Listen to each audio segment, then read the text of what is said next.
हा ठीक आहे, सांगतो मी तुला यायला विचारून. हा ठेव. काय म्हणते आई? आई म्हणते की सोनूच्या लग्नात कॅटरिंग कोणते सांगा. कॅटरिंग अशी पाहिजे म्हणते की कोणा नावे नाही ठेवलं पाहिजे, तर तुम्हीच सांगा म्हणते. भले हुशार आहे बा. म्हणजे काय डायरेक्ट जवळच नाव ठेवलं पाहिजे नाही? मग नाव ठेवणार आहे तुमच्या तिकडच्यात ना. चल तू माझ्यासोबत, तुला एक कॅटरिंग दाखवतो. तुला पट्टे का पोंगे.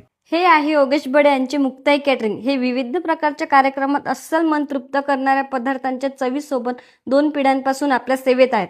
इथं दिसणारा हा सेटअप पण यांचाच आहे आणि आपल्या बजेटनुसार यांच्याकडे सेटअप पण अवेलेबल आहेत. प्रोग्राम छोटा असो किंवा मोठा, हे एकदम बजेटमध्येच डील करतात. इथे जेवणामध्ये खूप सारे पदार्थ होते, जसे की दाल खिचडी, व्हेज पुलाव, मसाला राईस, मसाला वांगे, पनीर, व्हेज मिक्स, दही वडे, रसमलाई, जलेबी, साधा डोसा, मसाला डोसा, मुंगाचा हलवा, स्नॅक्स, सॅलेड. फक्त महाराष्ट्रीयनच पदार्थ नाही, तर यांच्या कॅटरिंगमध्ये साऊथ इंडियन, चायनीज, राजस्थानी सर्व प्रकारचे पदार्थ बनवले जातात.